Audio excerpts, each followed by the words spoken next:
ಭಗವದ್ಗೀತಾ ಅಧ್ಯಾಯ 3 ಕರ್ಮಯೋಗ. ಈ ಅಧ್ಯಾಯವು ಮಾನವನ ಜೀವನದಲ್ಲಿ ಕರ್ಮದ ಅವಶ್ಯಕತೆಯನ್ನು ಬಲವಾಗಿ ತಿಳಿಸುವುದರಿಂದಲೇ ಕರ್ಮಯೋಗ ಎಂಬ ಹೆಸರನ್ನು ಪಡೆದಿದೆ. ಇಲ್ಲಿ ಕರ್ಮವೆಂದರೆ ಶುದ್ಧ ಉದ್ದೇಶದಿಂದ ಫಲದಾಸೆಯಿಲ್ಲದೆ ಕರ್ತವ್ಯ ಪ್ರೇರಣೆಯಿಂದ ಮಾಡುವ ಕ್ರಿಯೆಯನ್ನು ಸೂಚಿಸುತ್ತದೆ. ಜೀವನದಲ್ಲಿ ಯಾರೂ ಕರ್ಮವನ್ನು ಬಿಡಲು ಸಾಧ್ಯವಿಲ್ಲ. ಉಸಿರಾಡುವುದೇ ಕ್ರಿಯೆ, ಯೋಚಿಸುವುದೇ ಕ್ರಿಯೆ.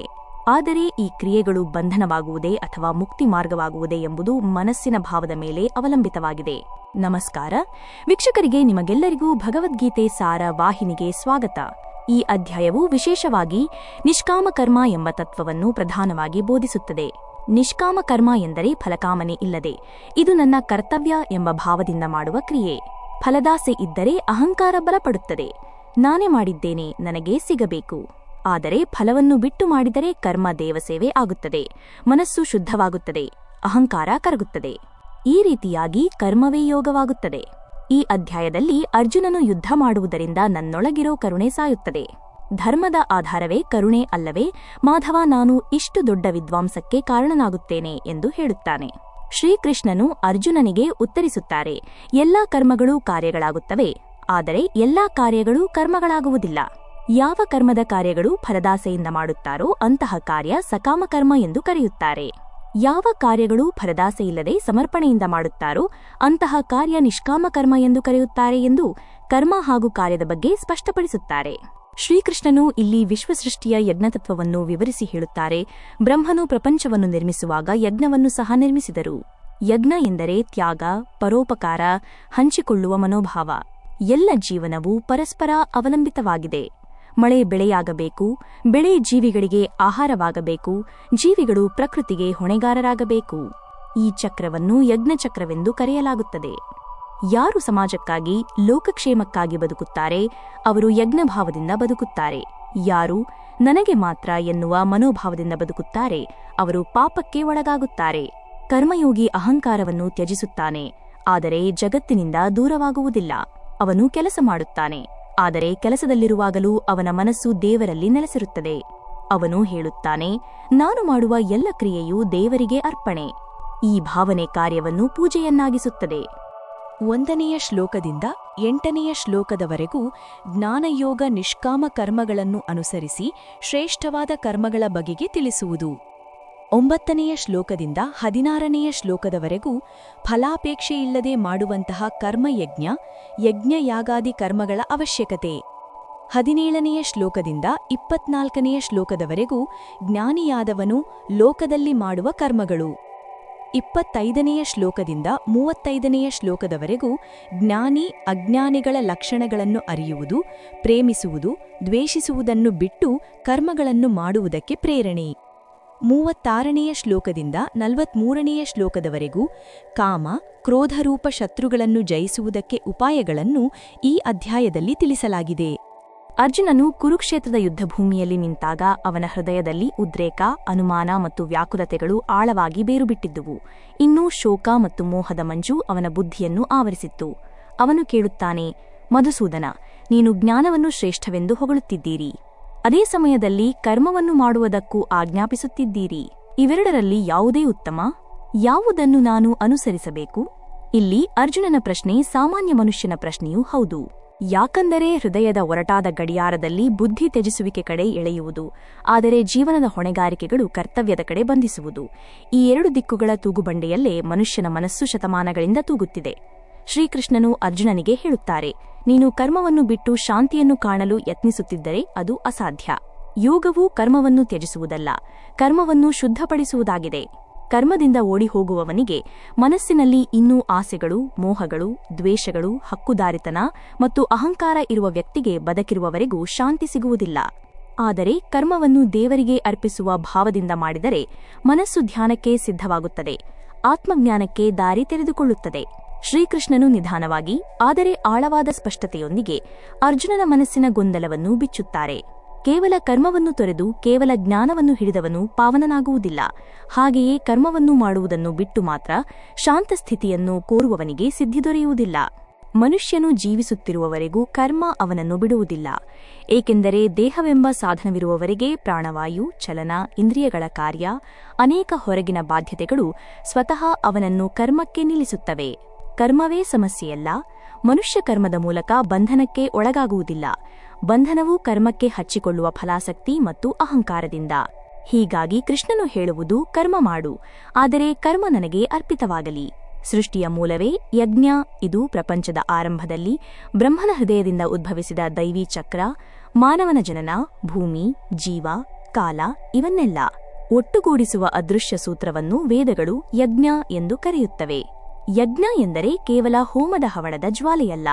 ಅದು ಮನುಜನು ತನ್ನ ಸ್ವಾರ್ಥವನ್ನು ಸಮರ್ಪಿಸಿ ಲೋಕಹಿತಕ್ಕಾಗಿ ತಾನು ಮಾಡುವ ಪ್ರತಿ ಕರ್ಮ. ಯಜ್ಞದ ಚಿಂತನೆ ಆಕಾಶದ ನೆರಳಿನಂತೆ ಪ್ರಪಂಚವನ್ನು ಸುತ್ತುವರಿದಿದೆ. ಬ್ರಹ್ಮ ಸೃಷ್ಟಿಯನ್ನು ಮಾಡುತ್ತಿದ್ದಾಗ ಅವರು ಮನುಷ್ಯರಿಗೆ ಉದಯಿಸುವ ಜೀವಜ್ಯೋತಿಯನ್ನು ಸ್ವಾರ್ಥದ ಕತ್ತಲಿಗೆ ಬಲಿಕೊಡಬಾರದು ಎಂದು ಒಂದೇ ಮಹಾತತ್ವವನ್ನು ಕೊಟ್ಟರು. ಯಜ್ಞಾರ್ಥಾತ್ ಕರ್ಮಣೋನ್ಯತ್ರ ಲೋಕೋಯಂ ಕರ್ಮಬಂಧನಃ. ಅಂದರೆ ಲೋಕದ ಹಿತಕ್ಕಾಗಿ ಸಮಸ್ತ ಜೀವಿಗಳ ಸಮೃದ್ಧಿಗಾಗಿ ಮಾಡುವ ಕರ್ಮವೇ ಮುಕ್ತಿಯ ಮಾರ್ಗ, ಅದಕ್ಕೆ ಬೇರೆಯಾಗಿ ಸ್ವಾರ್ಥಕ್ಕಾಗಿ ಮಾಡುವ ಕರ್ಮವೂ ಬಂಧನ. ಮನುಷ್ಯನು ಅನ್ನದಿಂದ ಜೀವಿಸುತ್ತಾನೆ. ಅನ್ನ ಮಣ್ಣಿನಿಂದ ಬರುತ್ತದೆ. ಮಣ್ಣು ಮಳೆಯ ಕೃಪೆಯಿಂದ ಹಸುರಾಗುತ್ತದೆ. ಮಳೆ ಯಜ್ಞದಿಂದ ಬಂದಿದೆ ಎಂಬುದು ವೇದಗಳ ಸ್ಥಿರತತ್ವ. ವೈದಿಕ ಋಷಿಗಳು ಹೇಳಿದ್ದು, ಯಜ್ಞವಿಲ್ಲದ ಮನುಷ್ಯನು ವೇದವಿಲ್ಲದ ಶಬ್ದ, ದಾರಿಯಿಲ್ಲದ ಪಾದ, ನೀರಿಲ್ಲದ ನದಿಯಂತೆ ವೈಫಲ್ಯಕ್ಕೆ ಗುರಿಯಾಗುತ್ತಾನೆ. ಯಜ್ಞದ ಸಾರವೇನು? ಸ್ವಾರ್ಥವನ್ನು ಕರಗಿಸುವ ಬೆಂಕಿ. ಹೋಮದಲ್ಲಿ ಹರಿದು ಬರುವ ಜ್ವಾಲೆ ಭೂಮಿಯ ಗಿಡಗಳನ್ನು ಸುಡುವುದಿಲ್ಲ, ಆದರೆ ಮನಸ್ಸಿನ ಅಹಂಕಾರ, ಆಸಕ್ತಿ, ಲಾಲಸೆಯನ್ನು ಬೂದಿಯಾಗಿಸುತ್ತದೆ. ಯಜ್ಞವು ಮನುಷ್ಯನು ಹಾಗೂ ಜಗತ್ತು ಒರಗಿಕೊಂಡಿರುವ ಪರಸ್ಪರೋತ್ತರ ಸಂಬಂಧವನ್ನು ಉಳಿಸುತ್ತದೆ. ಸ್ವಾರ್ಥವು ಈ ಸಂಬಂಧವನ್ನು ಕಳಚುತ್ತದೆ. ಮನುಷ್ಯನು ಹೇಳಿಕೊಳ್ಳಬಹುದು, ನಾನು ಯಾರಿಗೂ ಏನು ಕೊಡದಿದ್ದರೂ ನನ್ನ ಬದುಕೇ ನನಗೆ ಸಾಲದು. ಆದರೆ ಇದು ಅವಿವೇಕ. ಹಾರುವ ಗಾಳಿ, ಉಸಿರಿಸುವ ವಾಯು, ಸೂರ್ಯನ ಬೆಳಕು, ಭೂಮಿಯ ನೆಲ, ಹಾಲು ಕೊಡುವ ಹಸು, ಆಹಾರ ಕೊಡುವ ಮರ ಇವೆಲ್ಲವೂ ನಮಗಾಗಿ ತಮ್ಮನ್ನು ಸಮರ್ಪಣೆ ಮಾಡುತ್ತಿವೆ. ಪ್ರಕೃತಿ ಸ್ವಾರ್ಥವಿಲ್ಲದ ನಿತ್ಯಯಜ್ಞ. ನದಿ ತನ್ನನ್ನು ಕುಡಿದ ವ್ಯಕ್ತಿಯ ಹೆಸರು ಕೇಳುವುದಿಲ್ಲ. ಮರ ತನ್ನ ನೆರಳಿನಲ್ಲಿ ನಿಂತವರು ಯಾರು ಎಂಬುದನ್ನು ಹುಡುಕುವುದಿಲ್ಲ. ಸಮುದ್ರ ತನ್ನಲ್ಲಿಗೆ ಕರಗಿದ ನದಿಗಳ ಗುರುತು ಕೇಳುವುದಿಲ್ಲ. ಅದು ಯಜ್ಞ.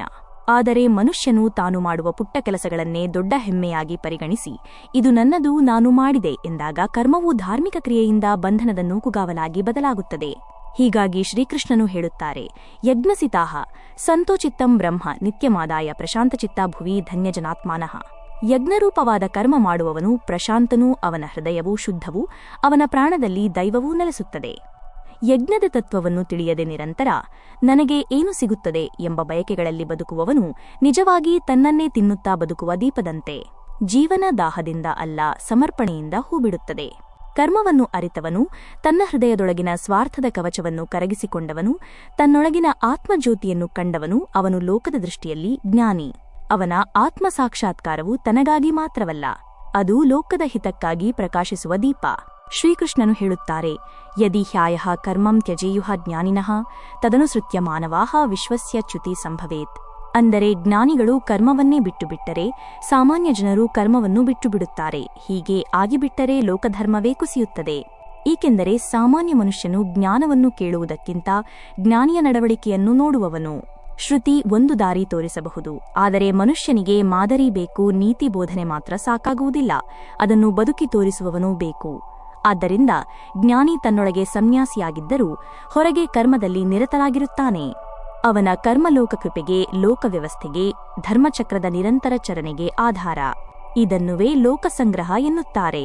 ಲೋಕಸಂಗ್ರಹ ಎಂದರೆ ಲೋಕವನ್ನು ಸಂಕಲಿಸಿ ಹಿಡಿ, ಲೋಕವನ್ನು ನಿರ್ಲಕ್ಷಿಸಬೇಡ, ಲೋಕಕ್ಕೆ ಕರ್ತವ್ಯದ ಹೃದಯದ ಮೂಲಕ ಸೇವಿಸು. ಈ ತತ್ವದ ಗಂಭೀರತೆ ನಾಯಕತ್ವದ ಹೃದಯ. ನಾನು ಏನು ಮಾಡಿದರೂ ನನ್ನ ವಿಷಯ ಎಂಬ ಭಾವನೆ ಅಧ್ಯಾತ್ಮದಲ್ಲಿ ಬಾಲ್ಯತನವಾಗುತ್ತದೆ. ನಾನು ಮಾಡುವ ಪ್ರತಿಯೊಂದು ಕಾರ್ಯವೂ ಈ ಲೋಕದ ಮತ್ತೊಬ್ಬನ ಹೃದಯಕ್ಕೆ ಒಂದು ಪ್ರಭಾವ ಬೀರುತ್ತದೆ ಎಂಬ ಅರಿವು ಜ್ಞಾನಿಯ ಜಾಗೃತಿಯಾಗಿರುತ್ತದೆ. ಶ್ರೀಕೃಷ್ಣನು ತಮ್ಮ ಜೀವನದಲ್ಲೇ ಈ ತತ್ವವನ್ನು ಬದುಕಾಗಿ ತೋರಿಸಿದ್ದಾರೆ. ರಾಜಧಾನಿಗಳ ಸಿಂಹಾಸನ, ಅನಂತ ಶಕ್ತಿಗಳು ಮತ್ತು ಅಪಾರ ಜ್ಞಾನ ಅವರಿಗಿದ್ದರು.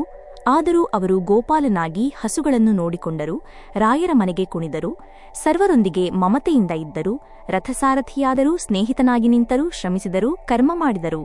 ಏಕೆ? ಲೋಕದೊಳಗೆ ಇರಲು, ಲೋಕಕ್ಕೆ ಮಾರ್ಗವಾಗಲು. ಜ್ಞಾನಿಗಳಿಗೆ ಕರ್ಮವೂ ಬಂಧನವಲ್ಲ, ಅದು ದೇವಸೇವೆಯ ರೂಪ.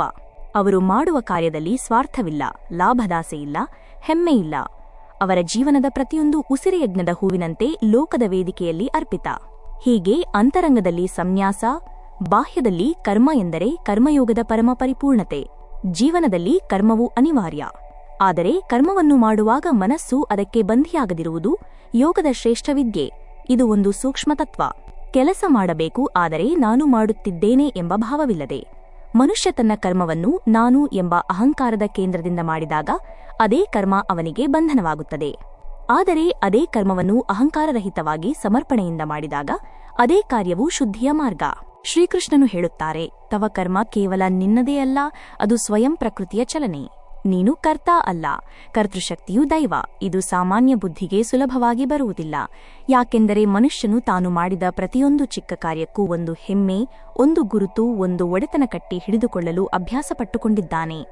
ಇದು ನನ್ನ ಸಾಧನೆ, ನಾನು ಮಾಡಿದ್ದೆ, ನಾನು ಗೆದ್ದೆ, ನನಗೆ ಕೀರ್ತಿ. ಈ ನಾನು ಎಂಬ ಮೋಹವೇ ಬಂಧನ. ನಿಷ್ಕಾಮ ಕರ್ಮಯೋಗ ಎಂದರೆ ಕರ್ಮದಿಂದ ಹಿಂದೆ ಬಯಕೆ ಇಡುವುದಲ್ಲ, ಕರ್ಮವನ್ನು ಮಾಡುತ್ತಿರುವಾಗ ಅಹಂಕಾರ ಬದಲಾಗುವುದು. ಹೀಗಾದಾಗ ಮನುಷ್ಯನು ಕರ್ಮವನ್ನು ಮಾಡುತ್ತಾನೆ, ಆದರೆ ಕರ್ಮ ಅವನನ್ನು ಮುಟ್ಟುವುದಿಲ್ಲ. ನದಿ ಕಲ್ಲಿನ ಮೇಲೆ ಹರಿದರೂ ಕಲ್ಲು ಮಡಿಯುವುದಿಲ್ಲ. ಗಾಳಿ ಮರವನ್ನು ಸೋಕಿದರೂ ಗಾಳಿ ಮರದಲ್ಲಿ ಬಂಧನವಾಗುವುದಿಲ್ಲ. ಹಾಗೆಯೇ ಜ್ಞಾನಿಯ ಕೈಗಳು ಲೋಕದಲ್ಲಿ ಕರ್ಮ ಮಾಡುತ್ತವೆ, ಆದರೆ ಅವನ ಹೃದಯವು ಲೋಕಕ್ಕೆ ಬಂಧನವಾಗುವುದಿಲ್ಲ. ಶ್ರೀಕೃಷ್ಣನು ಅರ್ಜುನನಿಗೆ ಹೇಳುತ್ತಾರೆ, ನಿನ್ನ ಕರ್ತವ್ಯವನ್ನು ಮಾಡಿ, ಆದರೆ ಅದರ ಫಲವನ್ನು ನನಗೆ ಅರ್ಪಿಸು. ಅರ್ಜುನನ ಕೈಯಲ್ಲಿ ಗಾಂಡೀವ ಇದೆ, ಯುದ್ಧಭೂಮಿ ಅವನ ಮುಂದೆ. ಹಿಂಜರಿಕೆ, ಸಂಶಯ, ಮಮತೆಯ ಮೋಡಗಳು ಮನಸ್ಸಿನಲ್ಲಿ ತಂಗಿವೆ. ಆದರೆ ಕರ್ಮಯೋಗ ಹೇಳುವುದು, ಕರ ಅದರ ಕಾರ್ಯದ ಕಡೆ, ಆದರೆ ಹೃದಯ ದೈವದ ಕಡೆ ಇರುವಂತೆ. ಕೈಗಳು ಕ್ರಿಯೆಯಲ್ಲಿ, ಹೃದಯ ಸಮರ್ಪಣದಲ್ಲಿ. ಇಲ್ಲಿ ಕರ್ಮ ಪೂಜೆ ಆಗುತ್ತದೆ. ಯುದ್ಧವೂ ಪೂಜೆ, ಸೇವೆಯೂ ಪೂಜೆ, ಬಾಳಿನ ಪ್ರತಿಯೊಂದು ಕರ್ತವ್ಯವೂ ಪೂಜೆ. ಪ್ರಾರ್ಥನೆ ದೇವಾಲಯದಲ್ಲೇ ಸೀಮಿತವಲ್ಲ, ಜೀವನವೇ ದೇವರ ಮುಂದೆ ನಡೆದ ಯಜ್ಞ. ಕರ್ಮವನ್ನು ಮಾಡುವವನು ಯಾರು? ಶ್ರೀಕೃಷ್ಣ ಹೇಳುವರು, ಕರ್ಮವನ್ನು ನಡೆಸುವ ಶಕ್ತಿ ಪ್ರಕೃತಿಯದ್ದು. ಇಂದ್ರಿಯಗಳು ಇಂದ್ರಿಯಾರ್ಥಗಳಿಗೆ ಚಲಿಸುತ್ತವೆ. ಪ್ರಾಣಶಕ್ತಿ ತನ್ನ ಮಹಾಪ್ರವಾಹದಲ್ಲಿ ಹರಿಯುತ್ತದೆ. ನೀನು ಕೇವಲ ಸಾಕ್ಷಿ. ನೀನು ಕಾಣುವವನು, ಆದರೆ ಮಾಡುವವನೂ ಅಲ್ಲ. ಕರ್ತೃತ್ವವನ್ನು ಬಿಟ್ಟು ಬಿಡು, ಮನಸ್ಸು ಶಾಂತಿಸುತ್ತದೆ. ಕರ್ತೃತ್ವ ತ್ಯಾಗವು ಸೋಲಲ್ಲ, ಅದು ಮುಕ್ತಿಯ ಬಾಗಿಲು. ಈ ಅಧ್ಯಾಯದ ಮುಖ್ಯ ಸಂದೇಶವೆಂದರೆ, ಕರ್ಮದಿಂದ ಓಡಬೇಡಿ, ಕರ್ಮವನ್ನು ಶುದ್ಧಪಡಿಸಿ. ಕರ್ತವ್ಯವೇ ದೇವರ ಸೇವೆ. ಫಲವನ್ನು ದೇವರಿಗೆ ಅರ್ಪಿಸಿ ನಿರಾಸಕ್ತಿಯಿಂದ, ಸಮತೆಯಿಂದ ಬದುಕು ನಡೆಸಿದರೆ ಮನಸ್ಸು ನಿರ್ಮಲವಾಗುತ್ತದೆ ಮತ್ತು ಜ್ಞಾನೋದಯಕ್ಕೆ ದಾರಿ ತೆರೆದುಕೊಳ್ಳುತ್ತದೆ. ಧನ್ಯವಾದಗಳು. ನಮ್ಮ ಚಾನೆಲ್ ಅನ್ನು ಪ್ರೋತ್ಸಾಹಿಸಲು ಸಬ್ಸ್ಕ್ರೈಬ್ ಮಾಡಿ.